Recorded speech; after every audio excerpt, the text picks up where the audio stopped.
Pour la petite histoire de Recam, c'est une société qui a été créée en 2012 par Benoît Lefranc et Loïc Tamarel. Le premier client, il a été en mai 2015, donc c'était le groupe hospitalier de La Rochelle. Aujourd'hui, on a 75 clients, 204 postes qui ont été vendus et 20% des postes qui sont des postes supplémentaires. Donc, on est présent dans 11 cliniques, 10 CLCC, 36 CH, 16 CHU. On a aussi un bêta-testeur en Allemagne. On est aussi présent dans une université. Donc, ça fait plus de 800 000 préparations sécurisées par an. Donc, DRUCAM, c'est la technologie qui va répondre aux besoins de sécurisation des chimiothérapies. Donc, ça va être une approche qui est innovante et brevetée. Elle va allier l'intelligence artificielle, l'analyse d'images et également le système d'archivage vidéo. Donc, on a une présence dans toute la France, mais également en Espagne, en Belgique et en Allemagne. Donc, le système DRUCAM, c'est le bon produit à la bonne dose et au bon patient. Donc, je vais laisser intervenir Madame Bianchi du CHI Nord-Ardennes qui va vous expliquer comment elle a réussi à faire financer son système DRUCAM. C'est à vous. Merci Madame Alix de me donner la parole et bonjour à tous.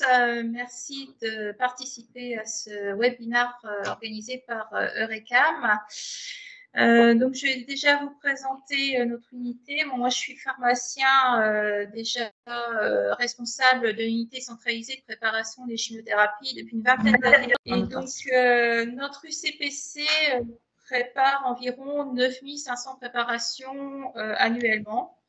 Et ces 3 dernières années, on a une augmentation à peu près de 25% d'activité dans tous les domaines donc de l'oncologie, que ce soit l'hématologie, et pneumologie, gastro, gynéco, et également quelques essais cliniques. Il n'y a qu'en neurologie et en pédiatrie qu'on ne fait pas de chimiothérapie. En fait, on a repris en 2017 la préparation des chimiothérapies de la clinique voisine. C'est pourquoi maintenant on est la seule unité des Ardennes à réaliser les chimiothérapies injectables. Donc en 2020, quand nous avons acquis DRUCAM, nous étions le 2e établissement de la région Grand Est après l'ICANS de Strasbourg. Notre UCPC, en fait, elle a été créée en 2014. Elle est attenante à l'HDJ d'Onco. Elle est composée de 2 isolateurs à double poste. Un isolateur pour préparer les cytotoxiques et le second isolateur pour les anticorps monoclonaux. Et donc, on a pu avoir, comme vous voyez sur la photo, un DRUCAM par poste de préparation. Alors, notre unité est assez modeste. On a en ressources humaines 3 préparateurs et un pharmacien uniquement en production sur la matinée environ de 8h30 à 12h30. On va préparer environ 40 à 50 préparations sur nos 4 heures, 5 jours sur 7. Alors, comment est né en fait ce projet de DRUCAM ? Donc, à partir de 2016, en fait, toute l'équipe, essentiellement aussi les préparateurs, avait vraiment la volonté d'avoir un système de contrôle des préparations plus performant et plus sécurisant, surtout que leur simple double contrôle visuel. Et compte tenu de notre assez faible volume de préparation, on s'est vraiment orienté plus sur le système DRUCAM qui correspondait mieux en termes de coût-investissement à nos besoins. Alors, les prérequis avant de lancer ce projet, on s'est déjà bien informé sur ce système DRUCAM. On n'a pas pu aller visiter une unité en production parce que quand vraiment on a lancé le projet, on s'est retrouvé dans la période Covid.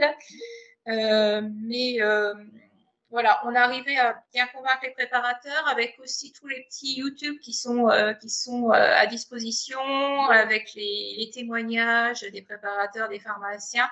Ça aide bien, je pense, pour bien comprendre le système. Et puis, Eurecam qui est venu à plusieurs reprises sur notre site pour nous présenter donc le système. Le plus compliqué, c'est de convaincre nos aidants, entre guillemets, au sein de l'établissement, c'est-à-dire le directeur, le gérant de la PUI à l'époque, le chef de pôle, le service informatique et biomédical pour constituer une sorte de groupe de pilotage du projet. Eux étaient convaincus, mais ils n'avaient pas le budget. Donc, on s'est plus orienté vers l'appui de l'OMEDIT de la région Grand Est. On a en parallèle donc obtenu un devis de réclame via Uniachat, notre système de marché. Et puis, on a essayé de lister après toutes les possibilités de financement partiel ou intégral de notre projet. Voilà, puisque l'établissement nous avait dit non, on ne financera absolument rien. Donc, en fait, en 2018, l'ARS a lancé un projet innovation en santé dans le cadre du plan régional de santé et auquel nous avons répondu sur versant innovation technologique et innovation organisationnelle. Alors, le système de RECAM étant déjà bien implanté depuis 2012 et répondait vraiment à ces deux prérogatives au niveau innovation technologique basée sur l'intelligence artificielle. Et puis, il répondait aussi à une sécurisation pour les patients dans un territoire complet de tout le département des Ardennes.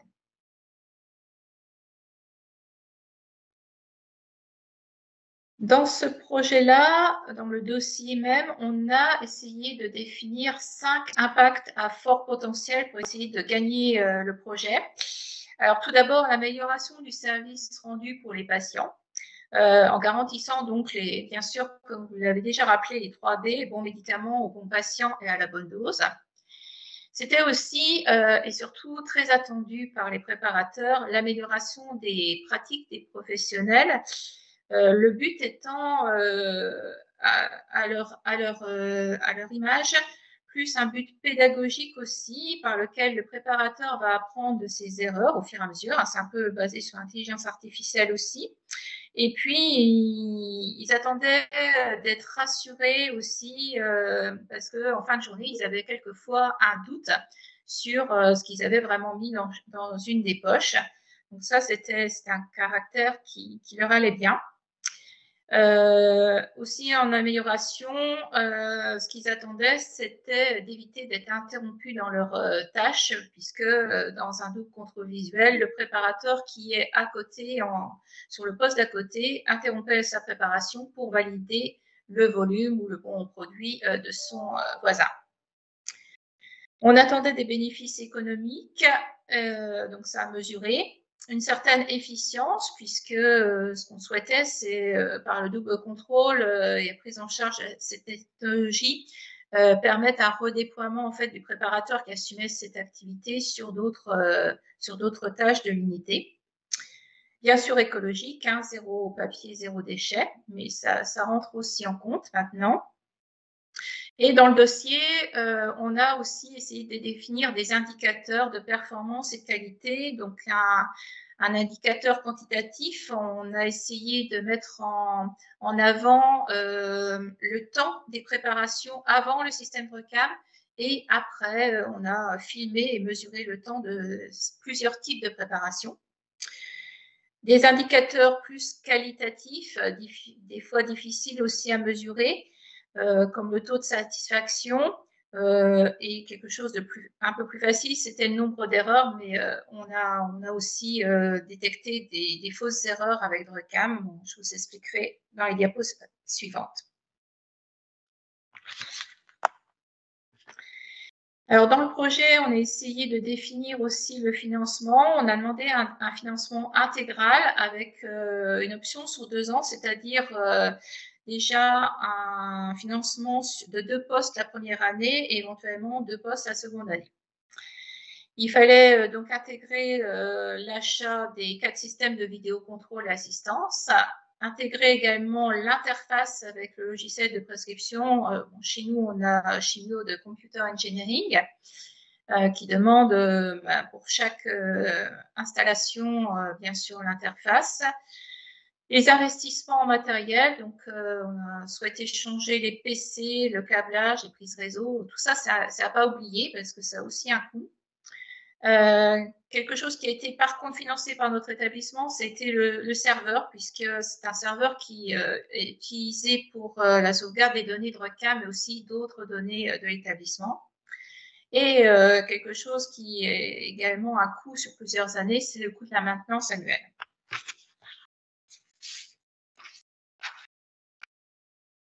Alors, l'ARS nous a demandé des données complémentaires à plusieurs reprises, à 2 reprises en fait. Alors, il a voulu absolument un nombre de préparations annuelles et surtout la projection. Alors, ce qui est un peu difficile puisqu'elle attendait bien sûr une augmentation d'activité. On a dû mettre en place un rétro-planning qu'on avait déjà plus ou moins élaboré, mais de façon cette fois-ci extrêmement précise, semaine par semaine, pour la montée en charge du projet à partir du moment qu'on avait le financement. Ils ont souhaité également qu'on se projette sur l'organisation des préparations avec DRUCAM et notamment l'organisation des préparateurs et pas trop pour le pharmacien, alors que bon, le pharmacien est aussi impacté par donc l'arrivée de DRUCAM dans son process. Il souhaitait, ce qui était privilégié d'ailleurs, c'était et attendu, c'était le gain en ressources humaines sur les préparateurs. Donc là, on a, c'est ce qui nous a demandé d'ailleurs le plus de temps, une étude médico-économique vraiment très précise sur les gains RH attendus. Et puis, par la suite, les résultats des indicateurs de suivi que nous avions définis. Alors, sur la chronologie du projet, pour vous montrer un petit peu, ça a été finalement assez rapide, puisqu'on a déposé le dossier d'appel à projet le 27 décembre 2018. Entre mars et mai 2019, ils nous ont demandé ces données complémentaires. Là, on a été, en l'occurrence, beaucoup aidé quand même par l'OMEDIT, qui nous a orientés sur les impacts forts attendus par l'ARS.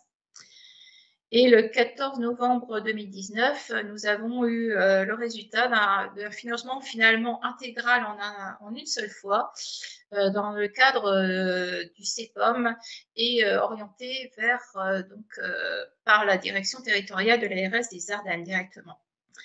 Donc ça sortait un peu de l'article 51 et de l'appel à projet, ça a été orienté en CEPOM.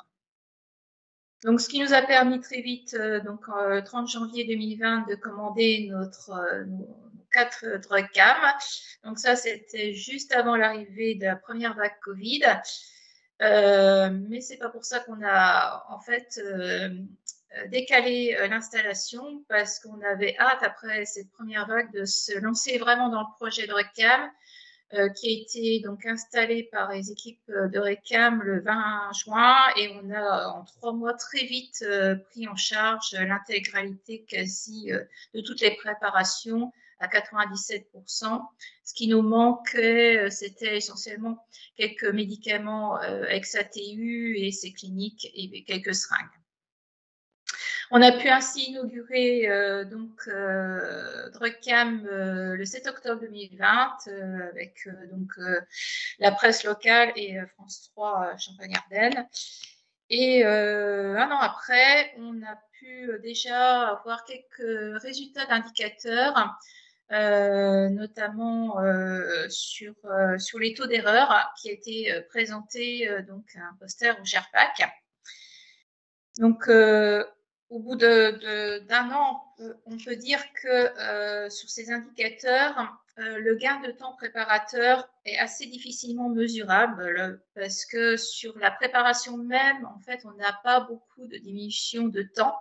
Par contre, sur quoi on peut gagner, c'est donc, on avait donc aussi un troisième préparateur qui était un peu tournant, qui validait souvent les volumes, enfin qui effectuait le double contrôle. Et ça a éliminé donc ce temps de ce troisième préparateur. Et puis surtout, les préparateurs ont pu identifier qu'il y avait beaucoup moins d'interruptions de tâches. Ils étaient concentrés vraiment sur leur préparation et ils n'avaient pas besoin d'être interrompus pour contrôler celle de leurs voisins. Donc ça, ça donnait, on avait fait une petite enquête de satisfaction. Et c'est le point fort qui a été relevé par les préparateurs.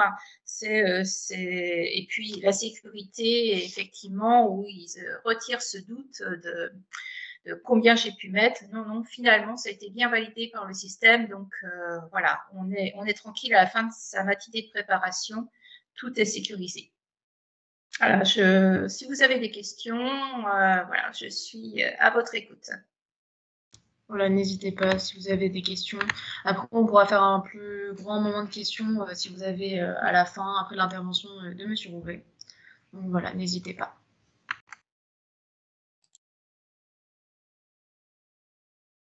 Moi, Madame Bianchi, bonjour, c'est Emre Settine, Société Eurecam, donc l'ingénieur commercial, hein, le représente en France, avec mes collègues qui participent également.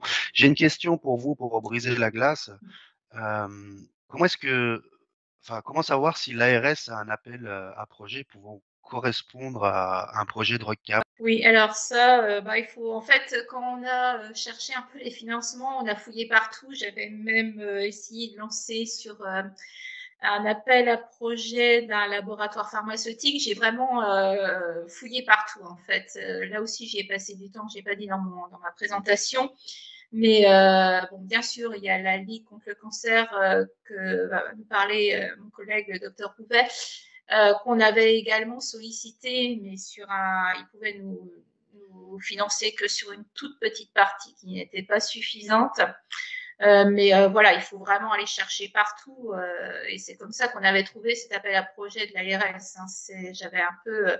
En fait, quand on veut vraiment quelque chose, je crois que on fouille partout. Et voilà, c'est comme ça que je l'avais trouvé.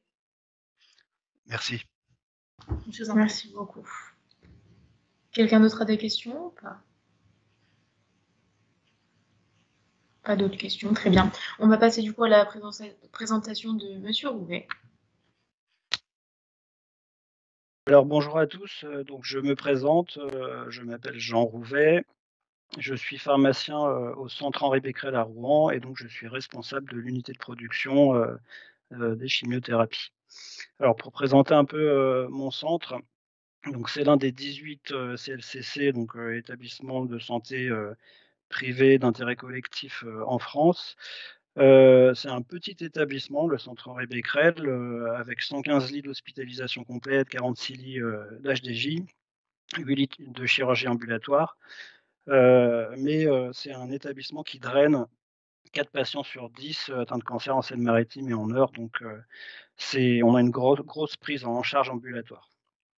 Au niveau de l'unité proprement dite, on a une activité assez importante l'année dernière qui s'est montée jusqu'à presque 40 000 préparations par an, ce qui représente 160 préparations par jour, avec une spécificité d'avoir une activité de greffe.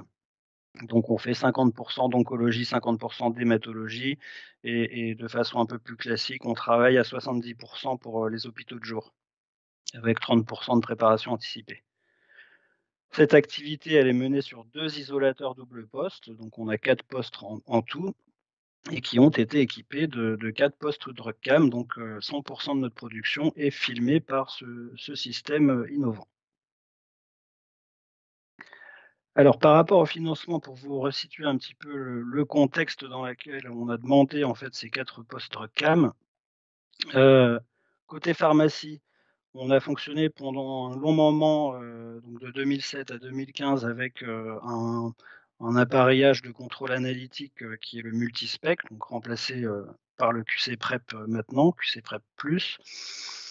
Et en fait, on a on a atteint les limites de l'appareillage, notamment au niveau pourcentage de contrôle de la production qui était un peu limité sur les petites seringues, sur les produits, les anticorps monoclonaux, les produits colorés.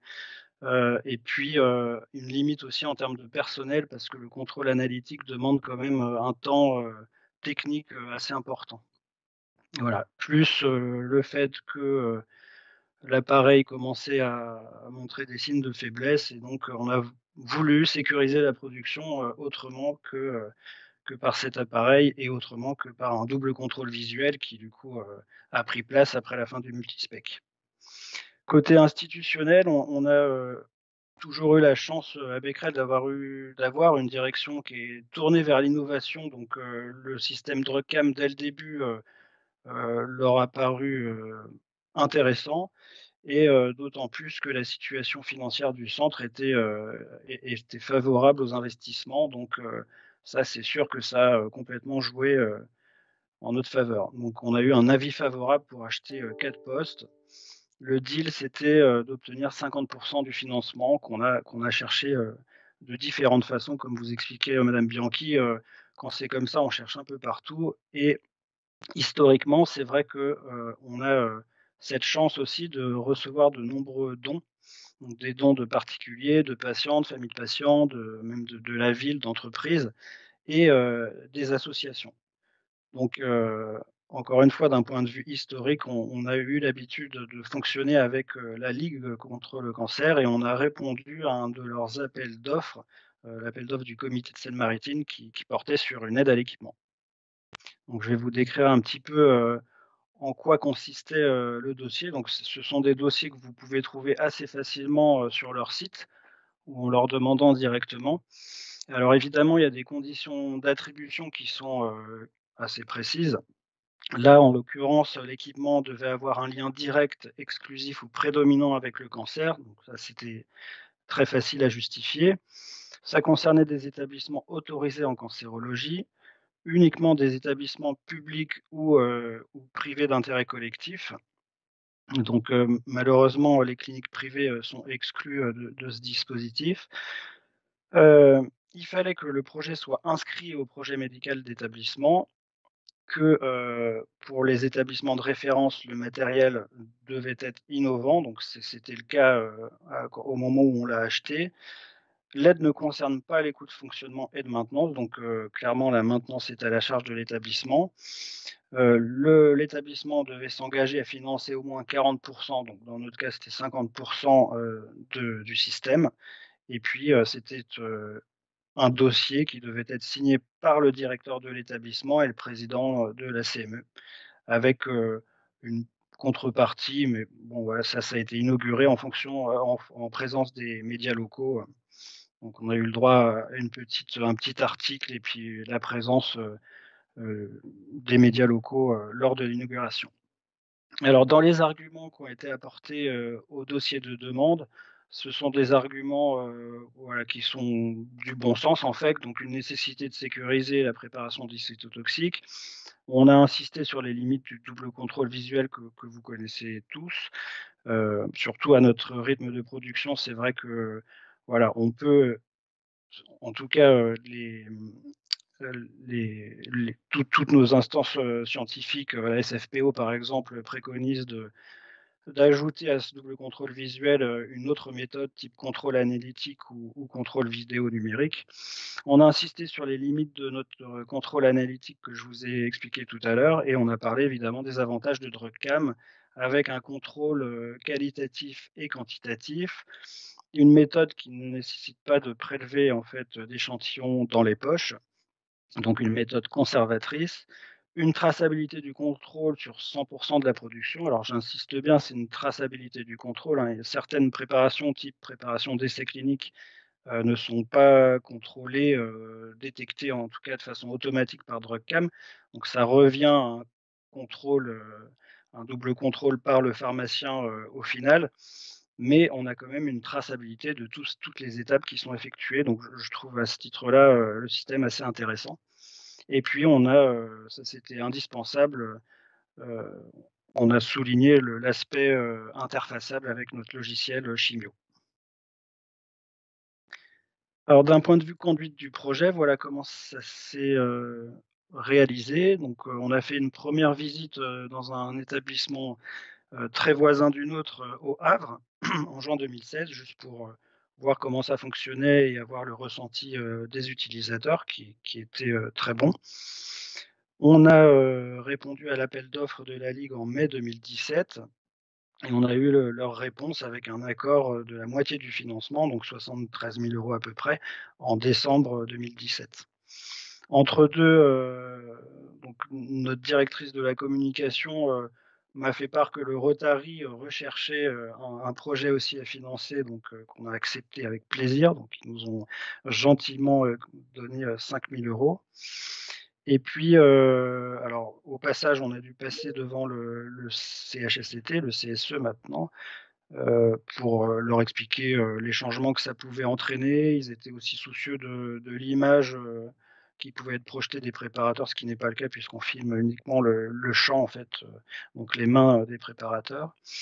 Et puis on a visité un centre avec une activité plus similaire à la nôtre que celle du Havre. Donc on a visité à Versailles le système en place et voilà, on a été assez convaincus aussi par, par l'utilisation et puis le ressenti des utilisateurs de ce site. On a installé le système en décembre 2018 avec une formation qui a été assez rapide. En 2 jours, Eurecam est resté sur place et les utilisateurs ont été formés. Et on est passé réellement en production, le temps de se familiariser en base de formation sur la manipulation. On est passé en production le 5 mars 2019 avec une montée en charge finalement sur 2 mois, où en 2 mois, on est passé de 0% à 100% de la production tracée par DrugCam. Alors en termes de chiffres, c'est la diapo suivante. Voilà, on avait mené une très brève étude avant-après, sachant que avant, en fait, on avait un contrôle qui n'était pas effectué par une personne en dehors de l'isolateur, mais par le préparateur, comme on a des postes en vis-à-vis. Le double contrôle était effectué par le préparateur situé en face de la préparatrice qui manipule. Donc ça nécessitait en fait une interruption de tâche qu'on n'a plus avec DrugCam, ce qui expliquait quasiment dès le début un gain de temps en termes de préparation et de contrôle. Donc au final, sur le temps global, on n'a pas perdu de temps, on n'en a pas gagné non plus, ce qui était quand même l'objectif de ne pas perdre de temps et de sécuriser d'autant plus la production, plutôt que de le faire avec un double contrôle visuel. Voilà, si vous avez des questions, pas de souci, je peux y répondre. Voilà, donc si vous avez des questions concernant Monsieur Rouveau ou Madame Bianchi, n'hésitez pas, ils sont là pour vous répondre. Et on est aussi accompagné de nos 3 commerciaux, donc Jean, Emery et Thibault. Il y a une question qui vient d'être posée dans le chat. Alors, je ne sais pas si vous auriez une réponse. Alors, moi, j'en ai pas. Il me demande, ça vient de Dr Rodier qui nous appelle donc de Normandie, du CHI d'Alençon-Mamers. C'est, alors je vais vous la lire.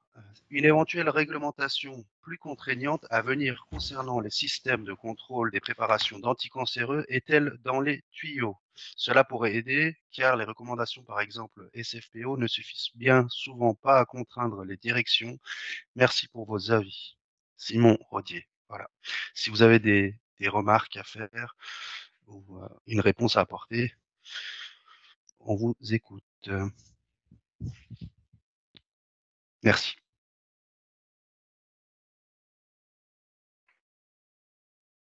Alors à ce propos, je ne sais pas si, après on peut tous y répondre à la question. Je ne sais pas si dans les bonnes pratiques 2019, je ne sais pas quand est-ce qu'elles paraîtront. Je sais pas à ce niveau-là ce qui est précisé. Voilà, quelqu'un dans l'assistance a peut-être la réponse.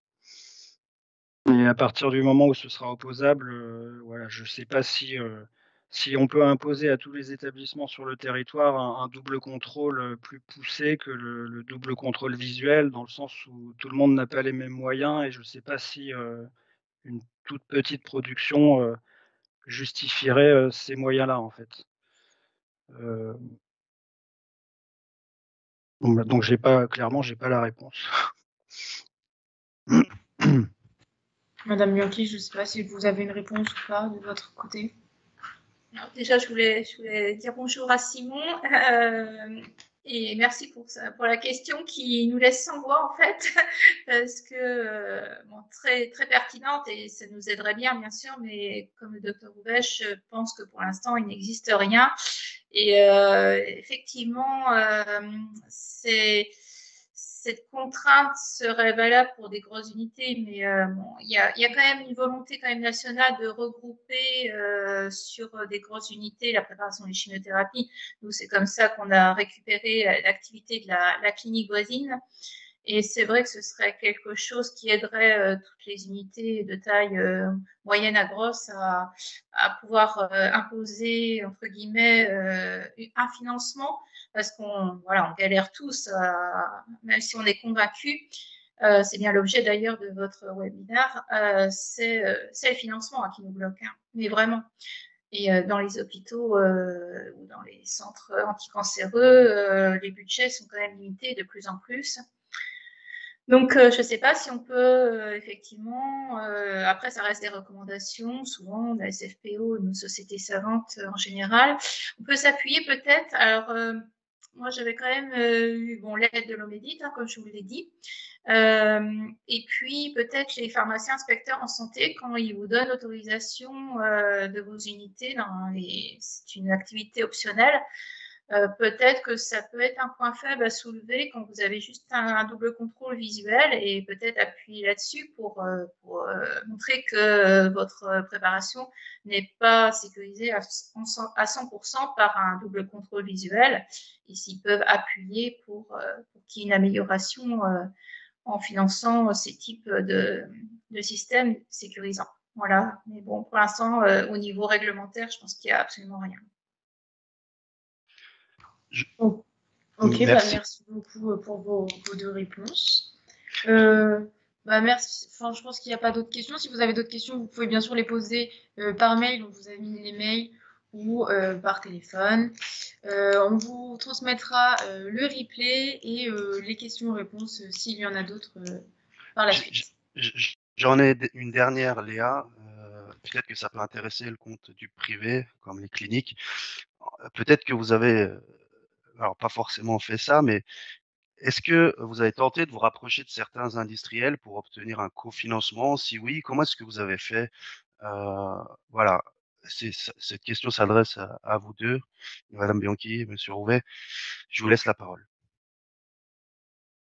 Alors, je vais commencer parce que, comme je l'ai dit, effectivement, j'avais cherché un peu partout et j'avais demandé via une bourse d'un des laboratoires pharmaceutiques. On avait également fait un dossier, mais c'est pareil, ça restait une bourse de 10 000 €, je crois. Donc voilà, après, il faut ajuster. Et ça restait très minime, et puis on n'avait pas réussi à obtenir le financement dans tous les cas par cette bourse industrielle. Après, je ne sais pas s'il y en a qui ont des valeurs un peu plus importantes, mais les bourses, ils financent pas plus que ça. Je pense qu'à travers des bourses et au niveau réglementaire, je ne sais pas s'ils ont le droit, les industriels, de financer des systèmes pour les hôpitaux comme ça. Et de notre côté, non, c'est pas quelque chose qu'on a exploré, la piste industrielle. Peut-être côté, du côté des cliniques, c'est peut-être un peu plus flexible, de faire, rentrer ça dans le cadre d'un marché plus global. Je ne sais pas si c'est faisable ou pas. De dire, par exemple, si je vous achète, X équipements, un dispositif médical quelconque, voilà, vous me payez une partie des drogues CAM. À mon avis, à mon idée, c'est plus flexible que pour, que dans le public ou pour les ESPIC. Bonjour à tous, Tang, pharmacien pour ICU Médical. Je me permets juste de répondre à cette question dans la mesure où elle se pose au niveau des industriels. Vous avez donné les éléments de réponse qui sont qu'effectivement nos politiques nous interdisent de cofinancer ce type de projet dans la mesure où on est exposé à une collusion ou à une entente entre différents fournisseurs. Donc en tout cas, pour ICU et j'imagine pour d'autres organisations, c'est effectivement un comportement strictement interdit. Bon, c'est clair.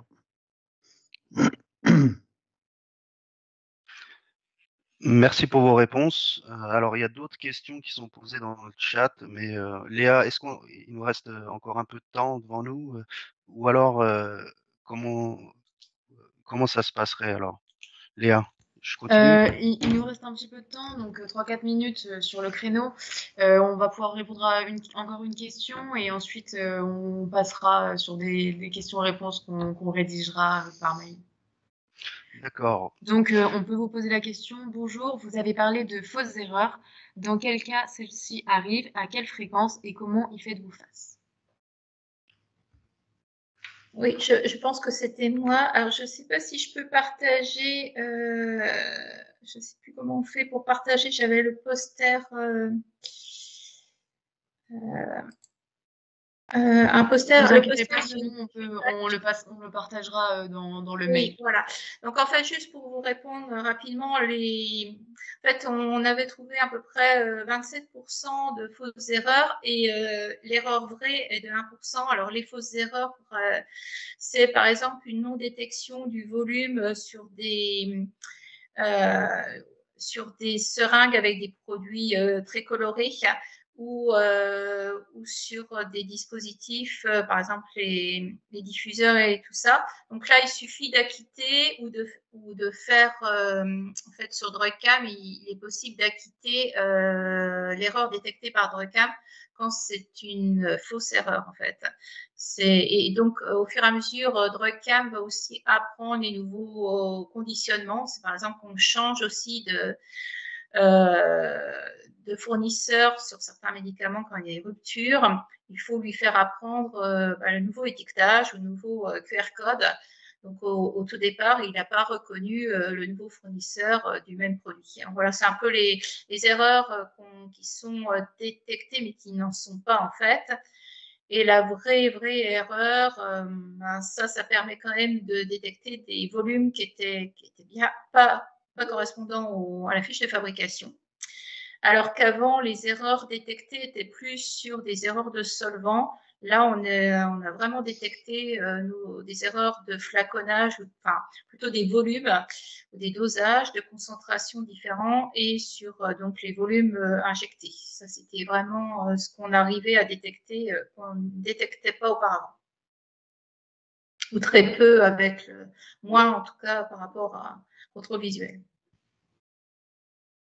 Je sais pas si j'ai merci beaucoup pour. Et donc, on a présenté un poster au GERPAC que je peux partager, que je transmettrai.